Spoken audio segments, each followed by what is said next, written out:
beautiful cut of fillet beef. Nice and gently sized. This is just under 600 gram, which is, I think, it's about 150 to 200 grams per person. Just trim it down and don't throw away these offcuts. I'm going to make it just on the side and just on the side again. This is to make sure it's round. We have to what's called ballantine it, or everyone else calls it wrapping up in cling film. Push it over, roll it one way, and cut it, and roll another piece just on top of it. Right? Has to be the same direction when you're ballantining. This will make it nice and tight. Just on top of the other one, like that. You have a nice fillet right in the centre. And then we're going to roll it up nice and tight. And squeeze it down. Pull. This will make it into a round, and then we're going to set it in the fridge. Normally 12 hours in advance, but you can go as low as half an hour. What it's going to do is going to keep it round, and when you put the Wellington around it, it will have that nice cylindrical shape. So nice and tight, holding it there, rolling the Wellington fillet like that. You get one side, fold it over and twist it. This side, do the same thing and twist it. Make sure you go the same direction, both of them, and then to really get it, just roll it like that. Keep on rolling. And you want it nice and tight. And this will be the size of the Wellington. So we've got it nice and tight like that. I'm going to whack this in the fridge for 15 minutes. The fillet has been in the fridge for a bit of time. You see it's held its shape. It's going to set this on the side. Now we're going to make the duck salad, which is mushrooms. It's a lot easier to do this in a blender, but unfortunately I haven't got one here. It's going to keep it nice and small.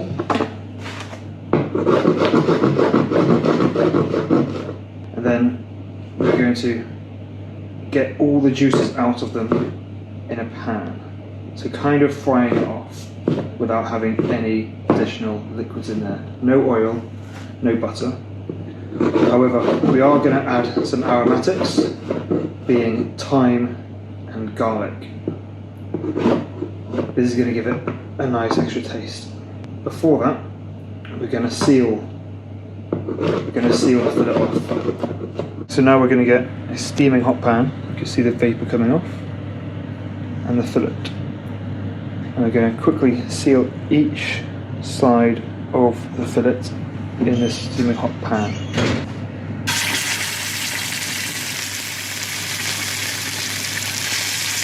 You want it this colour all over.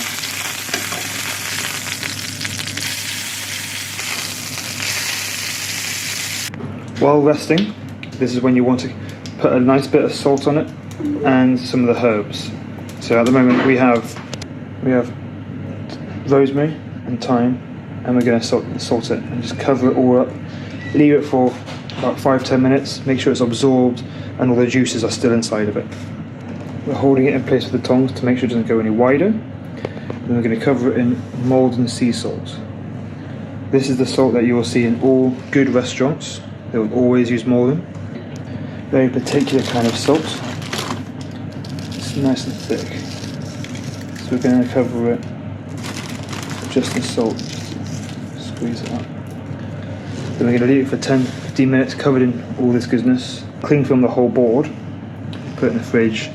And then when doing that, get your duck salad on. So your duck salad is your cut up mushrooms, go straight into your hot pan.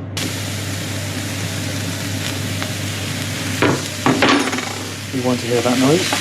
This, we can get a baking paper, put it on top, cut it to size, leave it on there, press down a little bit, on a low temperature, 10-15 minutes while the steak, while the fillet is in the fridge, and this will get all the waters out of it. And because it has no juices left in it, always use a plastic spatula. Do not use metal, especially on non-stick pans. Whoever owns them will get very annoyed at you. So now we have fillet. Take away all the excess. Now, we're going to get some mustard and just cover this in mustard all over. It's a lot easier with a brush, but if you haven't got a brush, I recommend a small spoon. Just dipping it in and just covering the whole of the fillet.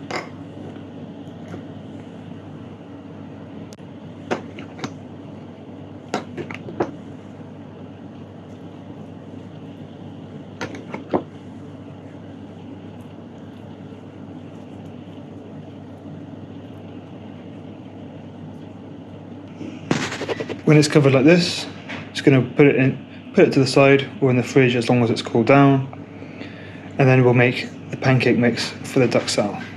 And now we have to make the pancake for the duck sal to go in and then to be wrapped around the Wellington. So it's very simple.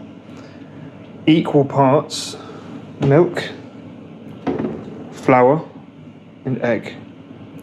A normal egg will weigh 30 grams. This is a bit of a small egg, so it's about 25 grams. So that's 25 gram of milk, 12 gram of plain flour. We're going to whisk them all together and add some chives into it and make a pancake from there. The more milk you add, the thinner it will be. The more flour you add, the thicker it will be. So we want these to be quite thin, so it'll go completely around the steak. So this is a good consistency, not many lumps. Just want to get all the lumps out of there, and then we'll add the chives. So you want it to be a large pancake to cover the whole of the steak. Turn up as soon as it starts bubbling in the middle. That's when you're going to flip it over, and then put it to a side, wait for it to cool down. Using just roll puff pastry, we're going to tightly roll it up. Just roll it. Once you've fully rolled it, make sure this is tucked neatly underneath and the sides are out.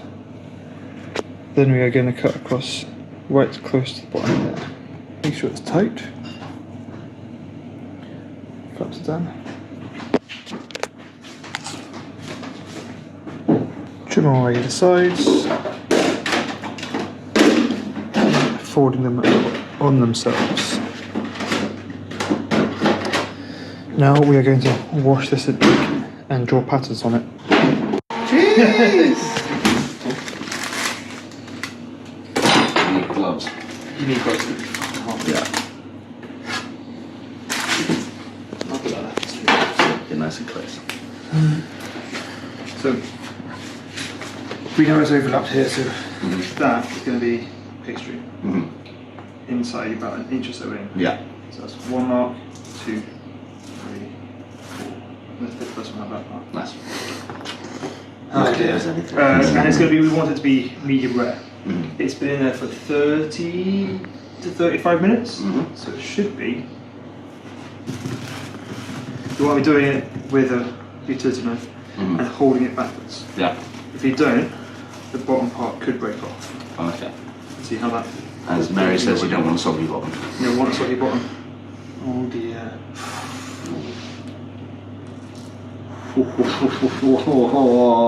Look at that. And then when you're doing the next line, you have to hold it tight. Oh, look at that. You don't hold it. Look at that. If you don't hold it, it will split the bottom. Yeah. Oh, that looks delicious. Oh. There you go, perfect. Jeez!